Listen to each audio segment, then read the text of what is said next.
People wake up in the morning. They begin to think about their problems. Those problems are circuits of memories in the brain. Each one of those memories are connected to people. And if the brain is a record of the past, the moment they start their day, they're already thinking in the past. Each one of those memories has an emotion. Emotions are the end product of past experiences. So the moment they recall those memories of their problems, they all of a sudden feel unhappy, they feel sad, they feel pain. Now, how you think and how you feel creates your state of being. So the person's entire state of being when they start their day is in the past. So what does that mean? Familiar past will sooner or later be predictable future.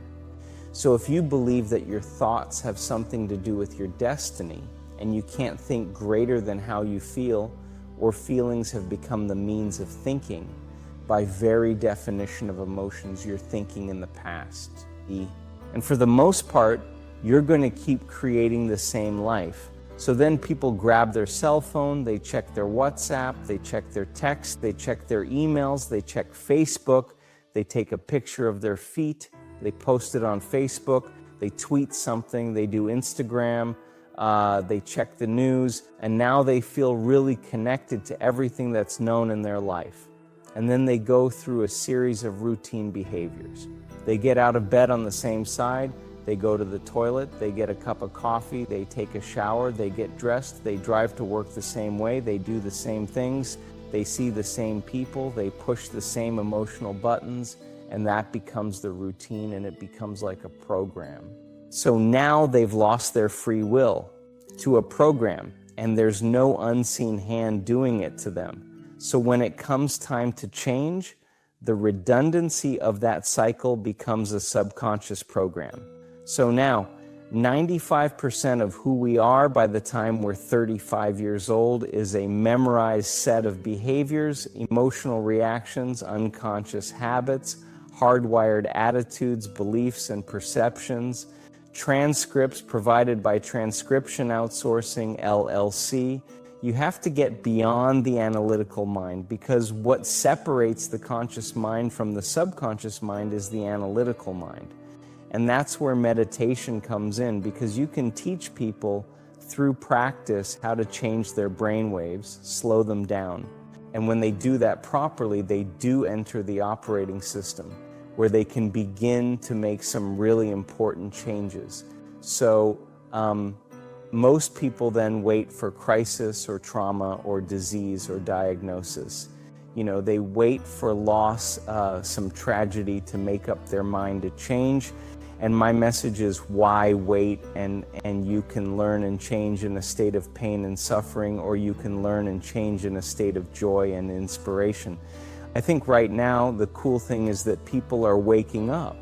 Most people spend 70% of their life living in survival and living in stress, so they're always anticipating the worst case scenario based on a past experience. And they're literally, out of the infinite potentials in the quantum field, they're selecting the worst possible outcome. And they're beginning to emotionally embrace it with fear, and they're conditioning their body into a state of fear. Do that enough times, body has a panic attack without you. You can't even predict it because it's programmed subconsciously. So people become addicted to the rush of those emotions, and they use the problems and conditions in their life to reaffirm their limitation, so at least they can feel something. So now when it comes time to change, you say to the person, why are you this way?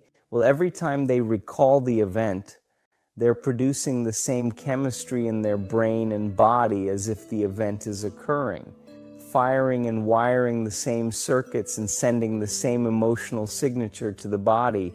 Well, what's the relevance behind that? Well, your body is your unconscious mind. In a sense, if you're sitting down and you start thinking about some future worst-case scenario that you're conjuring up in your mind, and you begin to feel the emotion of that event. Transcripts provided by Transcription Outsourcing, LLC. To give up that emotion, they can say, I really want to do it, But really the body is stronger than the mind because it's been conditioned that way. So the servant now has become the master. And the person, all of a sudden, once they step into that unknown, they'd rather feel guilt and suffering because at least they can predict it. Being in the unknown is a scary place for most people because the unknown is uncertain. People say to me, well, I can't predict my future. I'm in the unknown. And I always say the best way to predict your future is to create it. Not from the known, but from the unknown. What thoughts do you want to fire and wire in your brain?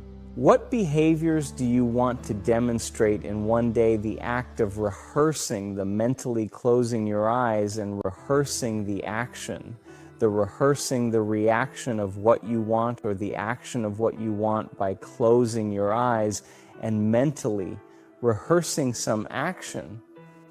If you're truly present, the brain does not know the difference between what you're imaging and what you're experiencing in 3D world. So then you begin to install the neurological hardware in your brain to look like the event has already occurred. Now, your brain is no longer a record of the past.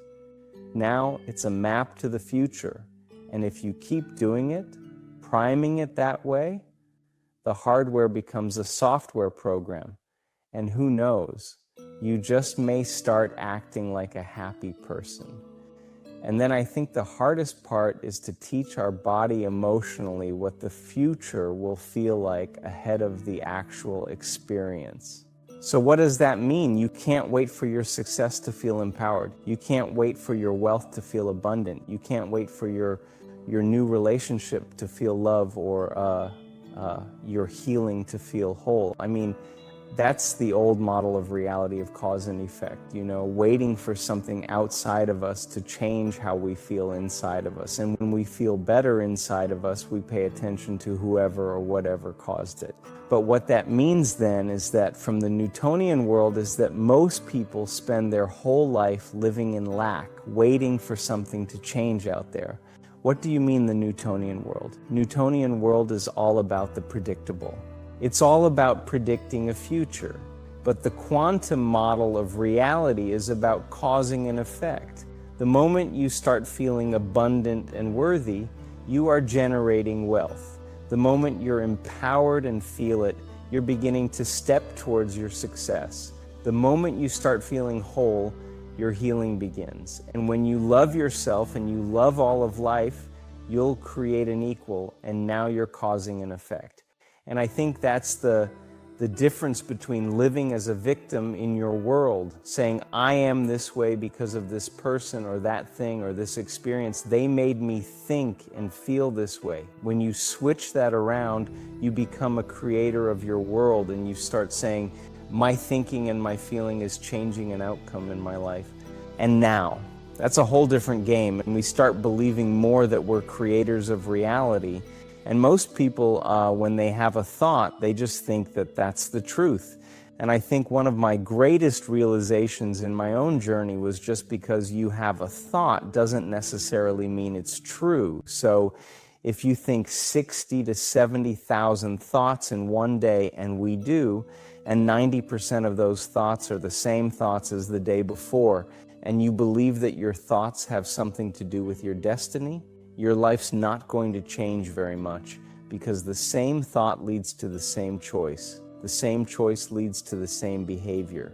The same behavior creates the same experience, and the same experience produces the same emotion. And so then, the act of becoming conscious of this process to begin to become more aware of how you think, how you act, and how you feel, it's called metacognition. And so then why is that important? Because the more conscious you become of those unconscious states of mind and body, the less likely you're going to go unconscious during the day. And that thought, it's not going to slip by your awareness unchecked, because it means to know thyself. The word meditation means to become familiar with. So as you become familiar with the thoughts, the behaviors, and the emotions of the old self, You're retiring that old self as you fire and wire new thoughts and condition the body into a new emotional state. If you do that enough times, it'll begin to become familiar to you. So it's so important, just like a garden. If you're planting a garden, you've got to get rid of the weeds. You've got to take the plants from the past year and you've got to pull them out. The rocks that sift to the top that are like our emotional blocks, they have to be removed. The soil has to be tenderized and broken down.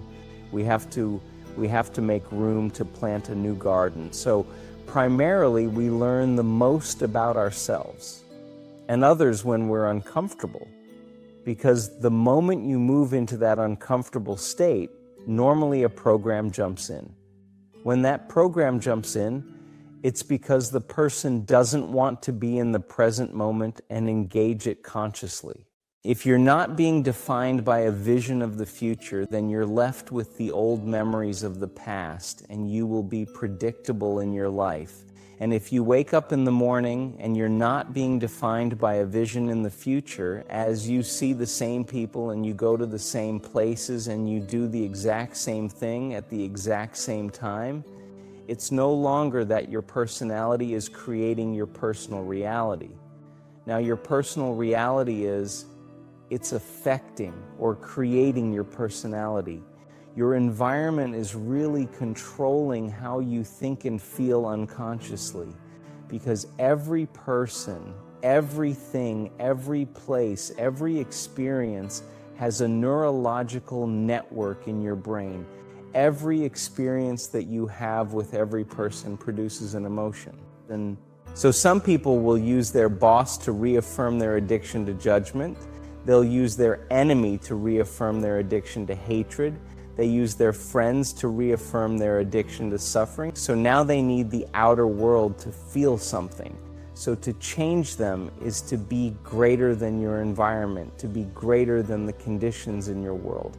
And the environment is that seductive. So then why is meditation the tool? Well, let's sit down, let's close our eyes. Let's disconnect from your outer environment. So if you're seeing less things, it's less stimulation going to your brain. If you're playing soft music or you have earplugs in, information coming to your brain, so you're disconnecting from your environment.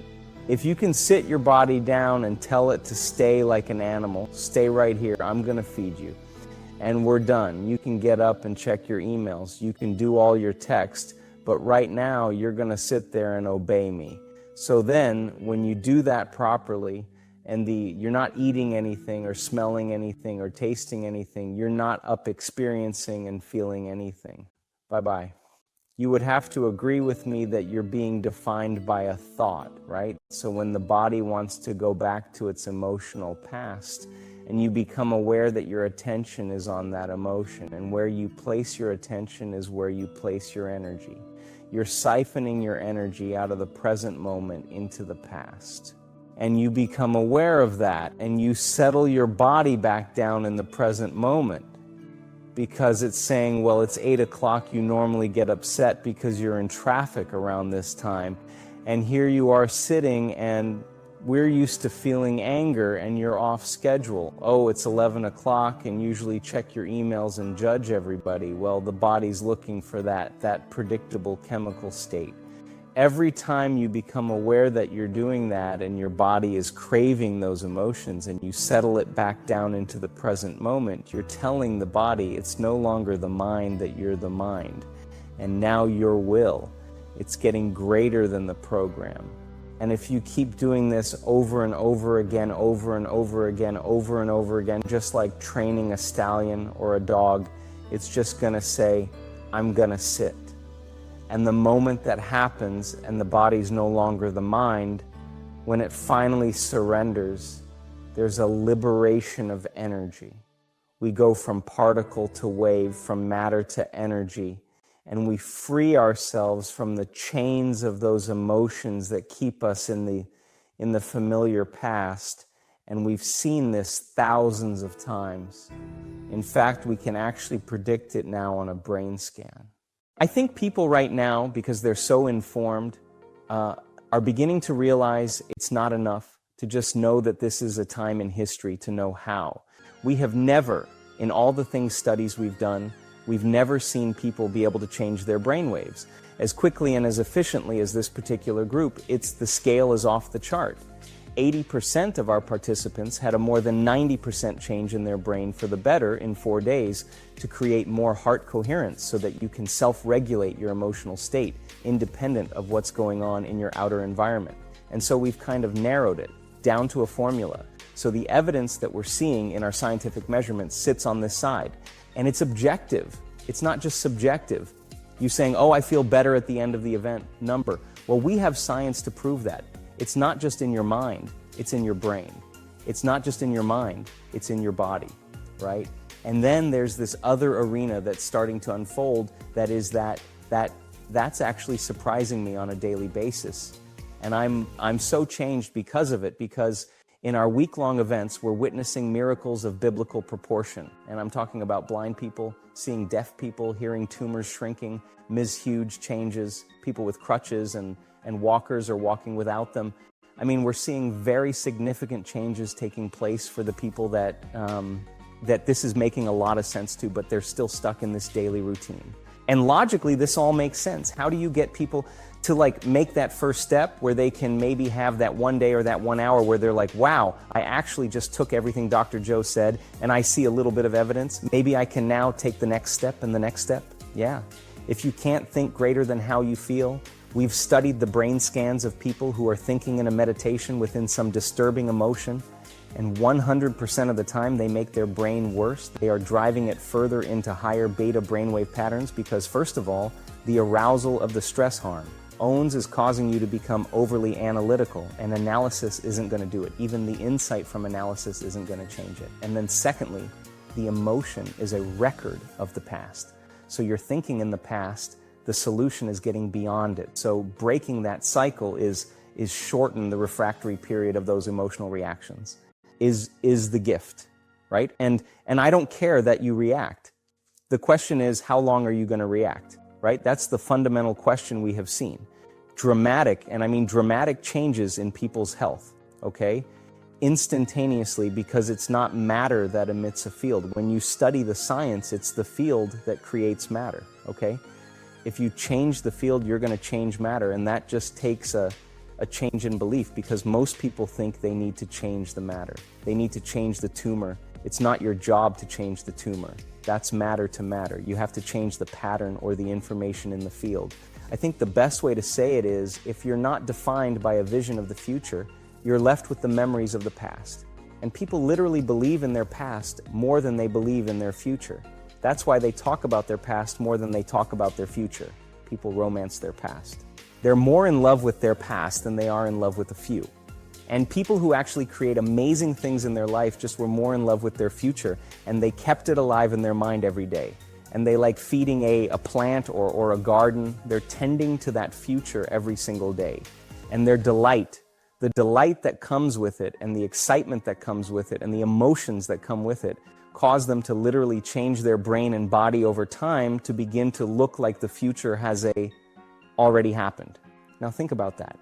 If there's evidence in your brain and body by thought alone, evidence that looks like you've already experienced your future, what does that mean? It's already happened. So relax, because it's going to find you and it's going to come in a way that you least expect. That's the beauty behind this. If you could predict it, it's nothing new. It's got to surprise you. The brain learns by mistakes and surprises, so why not be surprised by an unknown coincidence or opportunity or synchronicity? And in the moment you notice what you did inside of you that produced that effect outside of you, you're going to pay attention to what you did, and you're going to do it again. And you're going to believe less that you are the victim of your life. You know, someone or something is controlling your feelings and thoughts. So all of a sudden, realizing your feelings and thoughts begin to create an outcome in your life. I think that experience then causes a human being to feel empowered. They start to believe in themselves more. And I think when we believe in ourselves, I think we believe in possibility. And when we believe in possibility, I think we really believe in ourselves. And And getting people to that point to realize that nobody's excluded from this. You can't tell me any longer that you're too old to do this. We have brain scans of people in their 80s that will blow your mind, and they can be watching. You can always focus on a future of yours, and by doing that, you can start healing yourself in all ways. You can't tell me you're too sick to do this work, right? I've seen super sick people with 50 brain tumors turn their life around. They have no brain tumors, 50 brain tumors. Okay, future. You can't tell me that you had a turbulent past and you can't do this work. I've seen people that had the most abusive past. They're the happiest people in the world, okay? You can't even tell me that you've never meditated before, because many times the people who have never meditated have the most profound experience because they're not expecting anything. You can't tell me you're too overweight, you're too underweight. You can't tell me any of that. You can't tell me you're the too this, you're too that. I've seen it on all shapes, all sizes, all colors, all ages. The stronger the emotion that we feel from some external event in our life, the more altered we feel inside of us as a result of that condition outside of us, the more we pay attention to the cause. And the brain narrows its focus on whatever it is that's sitting there, and it freezes an image and it takes a snapshot. And that's called the memory. So the higher the emotional quotient, the more fear, the more pain, the more shock, the more anger, whatever it is, the more we pay attention to the cause. And so then we create long-term memories that way. Now, the challenge is that every time we think about that trauma, we're producing the same chemistry in the brain and body as if it was happening again. So some people after an event like that are literally re-experiencing it 100 times in one day. And this is a crazy thing, because what it does is it activates the survival gene. And when you're in survival, what you want to do is make sure that that doesn't happen again. So what you start to do unconsciously is you start to begin to forecast what you'll do if it happens again, right? And you start selecting a worst case scenario in your mind, and then you think, well, what if this happens? What if that happens? And you start to even make it even more, you get more creative, right? And every time you do that, you start experiencing the emotion of that future based on the pain of your past, the fear of your past, the anxiety of your past, the depression of your past. And so the person's conditioning their brain and body into the past, and at the same time, they're literally bracing themselves for the worst case scenario in their life. Because in survival, if you prepare for the worst, there's better chances of survival. And you could have 10 really great things going on in your life, and you can have one bad thing, and you keep focusing on that one bad thing because you got to be prepared for it happening again. So people unconsciously then spend their whole life looking around the corner waiting for it to occur, and they're on guard. Now that's not a conscious process common in PTSD from soldiers. It's so they're constantly looking for the roadside bombs, and they're highly elevated, and it's very it's unconscious. A lot of times so what they're doing is when you're in that brainwave state, you're sweeping your environment to determine if there's anything out of order. And you're doing that because the brain is on such an aroused state in survival and stress. The brain is in a very alert state, and the brainwave patterns are high beta. You're super aroused. You're super alert because you're vigilant about one thing out of pattern that looks unusual or unrecognizable. And the moment you see that, it's that thought that opens the door to the conditioning that you've been creating all along. Remember, this is not a conscious process. It's no different than ringing a bell and watching a dog salivate. The stimulus is also causing an automatic, autonomic, physiological chemical change that's taking place in the person's body. And that person, literally from a biological standpoint, is back in that event, right? And they're going to behave in almost the same way that they did then because they're tracked in survival. Right? And like you said, that's a snapshot. A lot of people never ended up talking about that event because there's a shameful process there. So it literally stays there. You're frozen, you've stopped. From that point forward, you've stopped evolving. What we're saying is that if you can't overcome that emotion, then you can't create anything new because that emotion is keeping you tacked to the past. Right, so then your whole future's written, then it's done. Yeah. It's done. You're in a box, right? You're in a box. So what we know, according to functional scans, is that talking about it helps to diminish some of the emotions, but it doesn't really change the brain or body that much. You can talk about it, you can have some insights, but until you begin to make fundamental changes, you're not going to go anywhere. That For me, it's never about the event. The event is incidental, it's about the emotion, right? So then when you start lowering the volume to that emotion and you teach a person how to get beyond their analytical mind, enter the operating system where those subconscious programs exist, change their brain waves and begin to make significant changes when they start making those. Subconscious changes, they're less reactionary. You teach them how to find the present moment. You teach them over time the tedium of returning back to the present moment and managing their attention, managing their energy, and you are literally training an animal that has really poor manners. The body's been just conditioned to be like a feral animal that's in survival. But when you start working with it and you keep settling it down, you're breaking that conditioning response and you're telling it it's no longer the mind of anger, that you're the mind. And then this is where David starts slaying Goliath. This is where every time you start doing that in the beginning, it takes a lot of effort and a lot of energy. But if you keep practicing, we have so many brain scans that show so many people healing from anxiety and depression.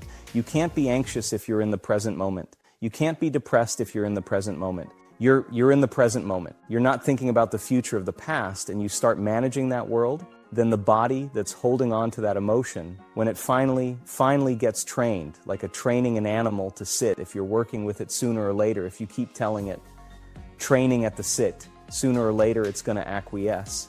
Sooner or later, it's going to surrender to another mind. And when that happens, boom, there's this liberation of energy.